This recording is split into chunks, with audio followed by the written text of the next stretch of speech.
And the next, another question you can answer is, if not, what has been a roadblock to using contextualized instruction? And if you have been, how was your experience? So have you been intentional using contextualized instruction, planned out, thoughtful, and then taught it? And if not, what happens, or what are some roadblocks? And if you have, what's your experience? And so we'll have about 7-8 minutes with groups of 4 or 5, and then we'll debrief for just a second. Be sure to introduce yourself, and so you can build your network of fellow contextualized instruction experts. I would like to debrief for just a second. So who has intentionally planned a contextualized lesson, and how did it go? And did you see a difference between how, from before and after?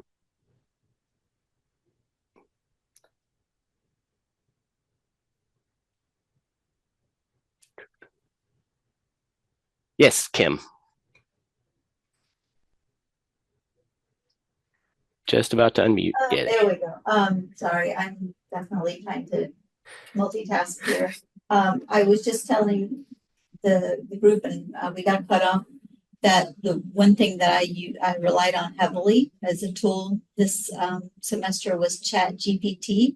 I don't know, it may show of hands of other people that have used it, started playing around with it. Yeah, it's like, I would tell you this: A, don't be afraid. B, it is so easy, and C, it will save your life. So, like, I was tasked with creating lessons to support an OSHA class, basically environmental health and safety, and also some introduction to like computer numerical control classes, which I like knew nothing about. So you can put in Chat GPT. I'll just briefly tell you, if you don't mind, that. So what it can do, like, you can put in, create a lesson plan for intermediate adult English language learners on the topic of electrical safety using the OSHA 10 curriculum. It'll do that for you, and then you can ask it, pull out the 10 most important vocabulary words on that topic, and give me the definitions. And then you can use that to create like a multiple choice, or a fill in the blank, a gap fill activity. I've used it to create role plays. And I've even been able to pull in like Burlington English grammar, not this, like, I'll just look at some grammar that I know these students could use, maybe in the factory, and then I could tell GPT to use that grammar in the role play with the vocabulary on electrical safety. That's how detailed it can get. And it can create a little assessment for you. You need to check it, and you have to kind of tweak it here and there, but you don't have to be real careful with your spelling or what you tell it. It's very, very intuitive. Right now, you cannot embed graphics or video into Chat GPT, but the other companies that are vying, their strong competition, they will be able to do it, and it'll probably be free. So it's really going to revolutionize how we create lessons and curriculum, in my personal opinion. Yeah, I think you're exactly right. Does anyone else have a similar experience with Chat GTP or AI? Dan? Yeah. Oh, I think Dan, do you want to talk about the training real quick coming up that we're planning or preparing for in the since she's brought up AI. Brought it up, right? Yeah. So we don't use it exactly like Kim does because we're not teachers anymore, but I used it yesterday to analyze the feedback from a training that we recently did. It's amazing. And my assistant Lee usually does that for me, but she's out in Europe on vacation. She's got a tough life. So I had to figure out how to do it myself. Which was, as Kim said, incredible incredibly easy. You ask it the question, Control V, what you want it to analyze, and spits it out. Does not even seconds later. It's instantaneous. It's amazing. But what Matthew is referring to is we're going to be offering an AI boot camp for adult educators in the fall, taught by someone who has made herself a AI expert at AB Tech. Kim, aren't you at AB Tech too? Yes. It's Kristen Earhart will be leading that. It will be excellent. She's very intelligent and has really learned a lot. And so she's putting that together for us. Actually, right now she's having a baby, or she has a very little baby, but that's why we're not doing it until the fall when she comes back to work. But yeah, it'll be kind of limited. We won't be able to put hundreds of people in there. It'll be limited to probably 25 people. So pay attention when that email comes if you're interested in AI. And we'll run it more than once, but it'll just be once at a time. Thank you for thinking of that, Matthew. Yep. I like AI. I think it does great things. I have a couple of worries that we're going to produce more written material than we'll ever read. That's my only concern right now. Well, good. Kristen had a little boy. But the AI can do amazing things, and we can look at some spots we should use it and where we can use it. I don't know if I'll get into it today. All right. Has anyone run into a roadblock, or what are some of the downsides to using, or not downsides, but problems in using contextualized instruction? Yes, Lori.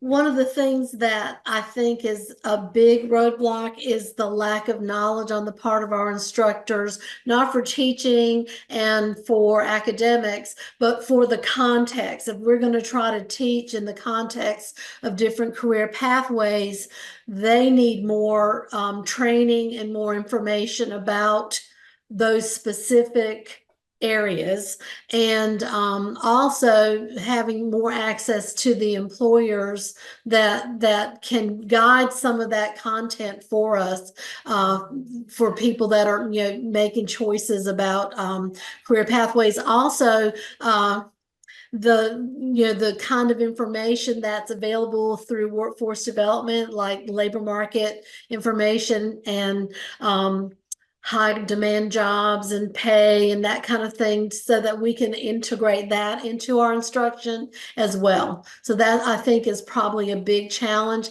Making things real life is certainly one way of contextualizing, but if we're actually expanding into that IET world where we're trying to teach in the context of specific occupations, then we need some of that background information as well, and we need to be familiar enough with it that it's not just, oh, here's the list of vocabulary and here's some math examples and that kind of thing. We need to know and understand that pathway to some degree.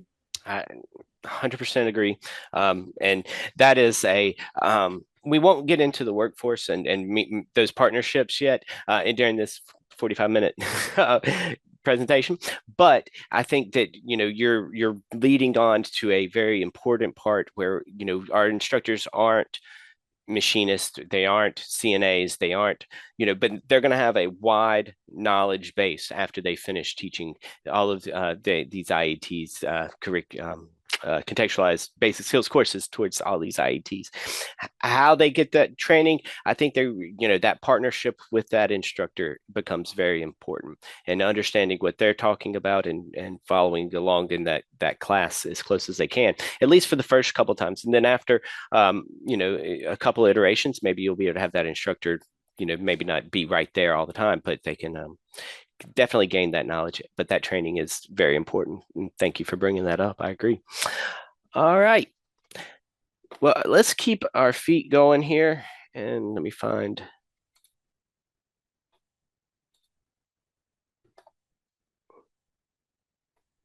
I've lost my presentation. There it is. All right.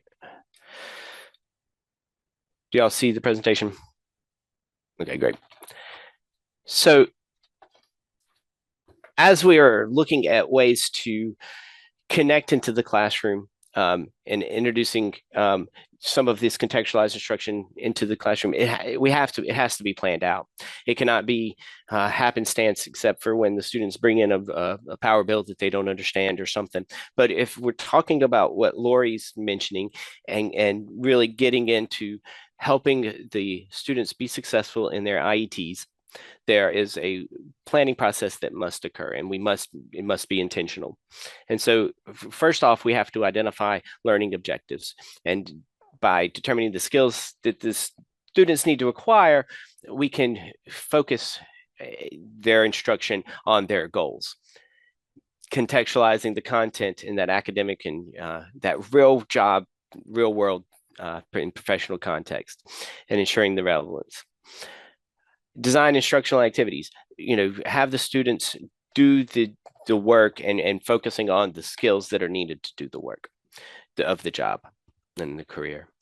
And then, of course, we have to be able to assess our students and having that continuous evaluation, that informal evaluation that goes along throughout with, and then some more formal assessments with quality feedback. Students need to know how they're doing. As employees, we like to know how we're doing and how we stand in our jobs. Our students are the same way. They want to know how they can improve and what they can do better. And so when we think about identifying learning objectives, what I like about the learning objectives for many of our classes is that these IETs is that they're online. I'll pull up what I went to. I went to the Nurse Aid 1 module, and I'll share a different screen here.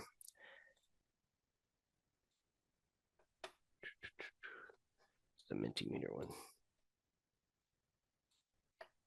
And so I typed in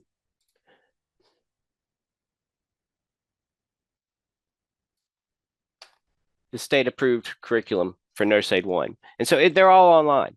And so even if let's say you have a bad experience with an instructor from one of the IET classes, which we sure don't, that never happens, but if let's say it does, and they don't want to have anything to do with our help, we can go through and follow many of the courses that are leading to an industry recognized certificate will be online. And so I Googled CNA 1 syllabus teacher guide, and being in North Carolina, it popped right up because I let it know where I am. And so this is from June 2019. And then you click on the modules. This is just for CNA. And then it gives us the objectives along with the vocabulary, along with what the steps are for this work to be done. And so this information is out there, even if we have bad relationships or we're building our relationships with the curriculum and continuing ed instructors, we can still support our students in understanding their needs.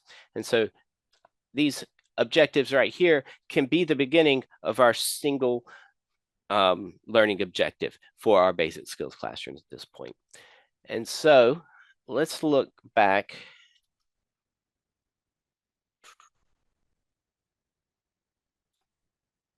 PowerPoint.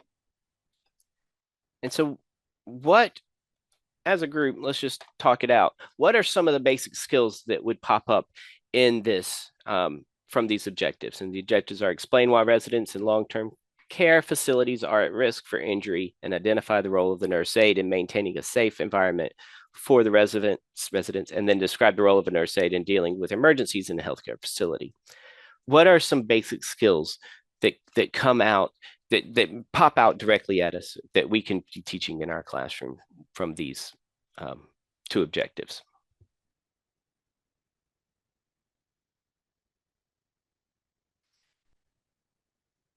Anybody want to just throw it on out?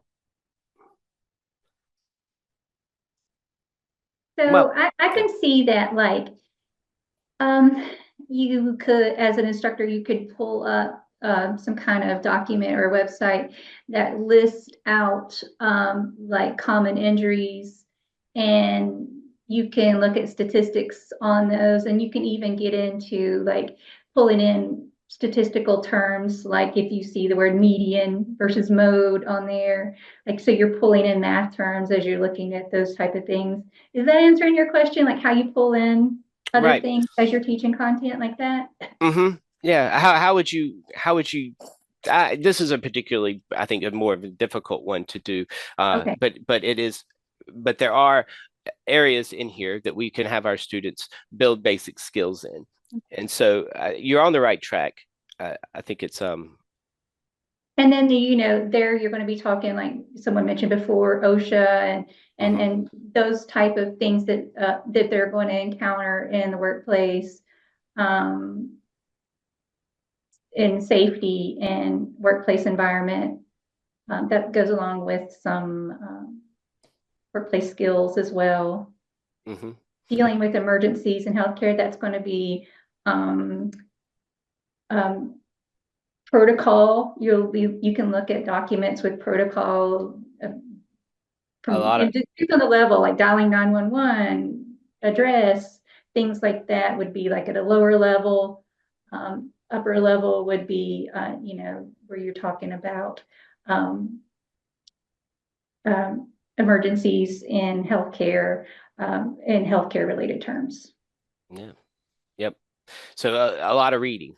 There's a lot of reading, Yeah. a lot of looking at manuals and looking at statistics about falls, and that level of support coming from the basic skills instructor will really help the student.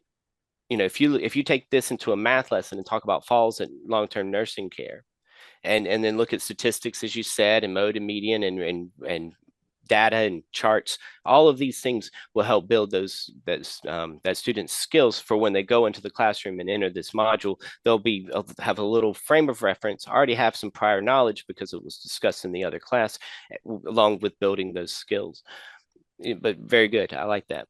Anyone else have an idea? Yeah. In the content standards, and I'll talk about those in just a moment, there's speaking and listening as part of the content standards, and it's not listed as a basic skill, but it is definitely a workplace skill that the students will need, and it can be built up and supported by basic skills classrooms for sure, because there's content standards for them, and so it's an appropriate activities to help them quickly and thoroughly be able to explain something verbally and to have those verbal skills as well. Very good. Any questions or comments about taking a couple of objectives and just trying to brainstorm some basic skills that can come from? No? All right. Well, Dan, we're going to do another group activity. Is there a way that I can put this into the chat that will go to the group?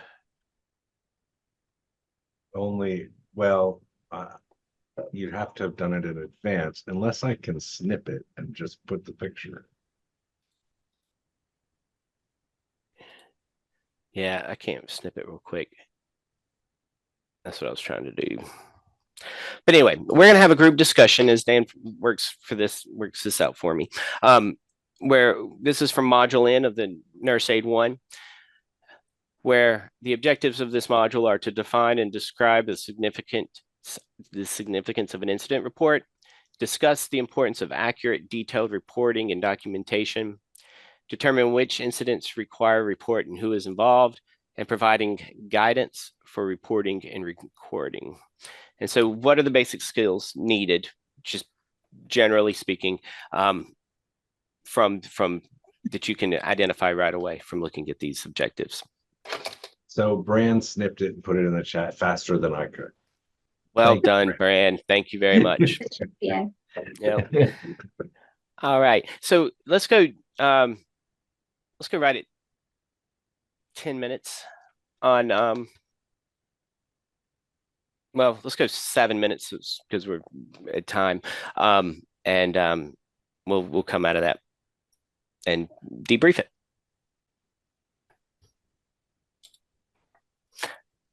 All right. So what did we land on for building in these basic skills and just planning a class? Anybody want to throw out some ideas?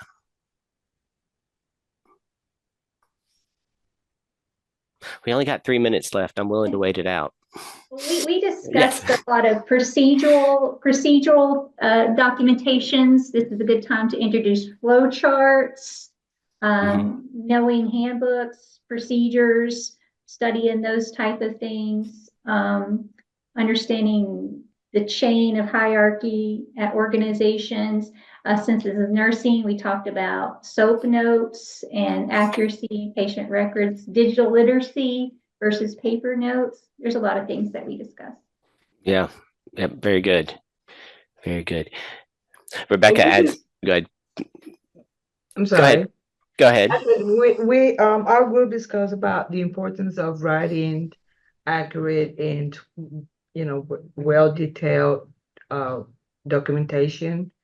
It's just, you know, as basic as it sounds, it is crucial in this type of jobs. Right. Very good. Yeah. All right. And Rebecca added in the chat, and Lori Weston. Well, Rebecca added cause and effect, and Lori added critical thinking, comparing and contrasting, sequencing. This is in reading and writing, and I think that's key. Is that you know, they're going to have to read these reports as long as write them, and so this is, and so I'm hearing that it is not just reading, and it's not just writing, and it's not just math, and there's probably you know, typing in computers that would be important in this also, and filling out forms online, you know, and so that digital literacy, when we're contextualizing these classes, it is an all-encompassing, it will cover almost every job, covers every basic skill at once. And so when we're contextualizing, there is that crossover between each area. And then graphic literacy, understanding how to look at charts and diagrams. Very good. Very good. All right. Well, I think that I'm going to have to break this up into 2 sessions, because I have a whole other section on the content standards and that I didn't get to. Let's go ahead and call it here, and I will try to encourage Dan and to set me up another webinar in the future on contextualizing the content standards, because and a lot of that will probably hinge on looking at lesson planning and preparing for our students to be with us and need that direct instruction that is contextualized and meaningful for them and their goals. All right. And so are there any final thoughts or questions? And I'm going to go ahead and stop sharing. Any final thoughts from the field? I'll be happy to hear. Just a lot of thanks. Thank you. Thank y'all for coming. I appreciate it. Thank you. This is one of my favorite things to talk about. So, all right. Well, y'all have a wonderful. Go ahead. This is our last in the series, the Career Pathway series for the year. So thank you for attending. Many of you attended all of them. And Lee will send out certificates when she gets back. All right. Thank you all. Bye. Bye, Louie. Bye, Steve. Bye, Penelope. Claire. Yeah, going so fast. This really sounds like romper room. Yeah. Bye. Thank you. Thank y'all. Bye.